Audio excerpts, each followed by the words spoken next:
बुलेटिनच्या सुरुवातीला दिवसभरातली मोठी बातमी। आशिया कप मधल्या भारत पाकिस्तानच्या सामन्यावरून आता आजी माजी मुख्यमंत्र्यांमध्ये एक वेगळा सामना सुरू झालाय।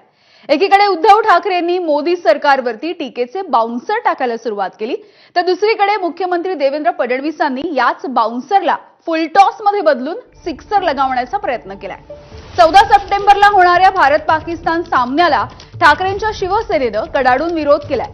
पहलगाम हल्ल्याविषयी बोलताना आपल्या शरीरामध्ये रक्त नाही तर गरम सिंदूर वाहत असल्याचं पंतप्रधान नरेंद्र मोदी म्हणाले होते आणि याचवरून आता गरम सिंदूरचं कोल्ड्रिंक झालंय का असा हल्लाबोल उद्धव ठाकरेंनी केलाय। याचवरती बिर्याणी खाणाऱ्यांनी आम्हाला शिकवू नये असा पलटवार मुख्यमंत्री देवेंद्र फडणवीस यांनी केलाय। देशापेक्षा तुम्हाला त्या अमित शहाचा पोरगा त्या तिथला अध्यक्ष क्रिकेटचा म्हणून क्रिकेट सुद्धा तुम्ही खेळताय त्या जयशाहसाठी। कोण आहे जयशाह?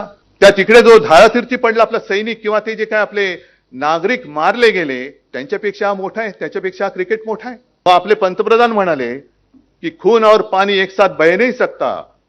आनंदाची गोष्ट है, मेरे रगो रगो में खून नहीं सिंदूर गरम सिंदूर बह रहा है।